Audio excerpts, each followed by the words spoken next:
Gusto ko lang magtapat sa kanya. Kaya lang pare, wow eh. Hindi.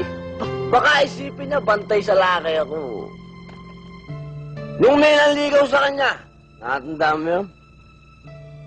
Si Noel Vico.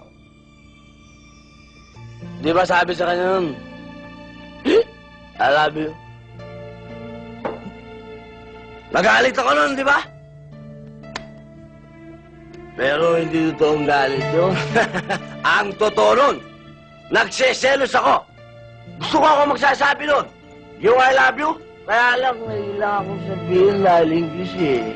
I blam you. Wow, wow. O di sabihin mo. Pwede mo naman sabihin sa akin sa Tagalog eh. Ba, nandito ka? Pumasok ka muna. Pasok. Sa aming barong-barong. Alam mo, kahit na mahirap kami, marunong kaming rumispeto ng kapwa namin. Pasok. Pasok. Bakit nandito ka? Ha? Para pagkaisahan nyo na naman ako? Ha?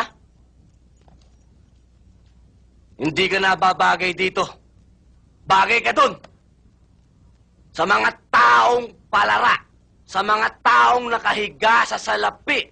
Sa mga taong dinodiyos ang pera. Sa mga taong sumasamba sa piso. Doon ka nababagay. Hindi nyo kasi inisip ko ano yung mga nandito namin eh. Mga taong katulad kong mahihirap. Ha? Wala kayo nasa isip kundi pera, pera, pera. Wala ka. Wala kayo sinabi. Wala kayo sinabi. Mga manhid kayo. Mga taong bato. Wala. Ikaw yung mahihirap. Hindi niyo naman sinasabi ko anong nararamdaman ninyo eh. Kaya hindi namin kayo maintindihan. Puro naman kayo complaints eh. Complaints, complaints. Igisa na naman yun ah. Hoy, kung nagpunta ka rito para alipustay na naman ako, mabuti pa umalis ka na. Bumalik ka na rin sa palasyo ninyo. At hinihintay ka na nung mahal na hari, nung mga duke mo, at nung mga prinsipe mong tarantado minuto. Alam mo, Ben? Ikaw ang tao ang hirap ng kausap. Ang hirap ang pakiusapan.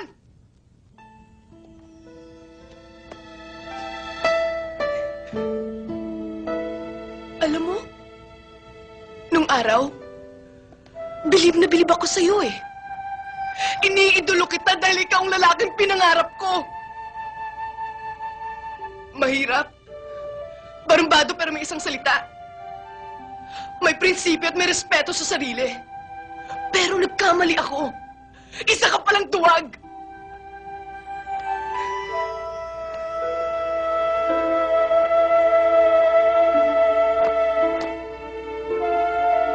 Anyway, thanks for everything.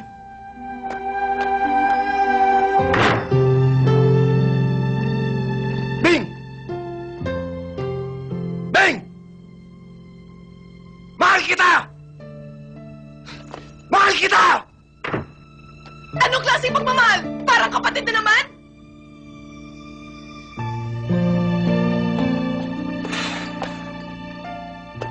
I love you! Mahal din kita, Ben.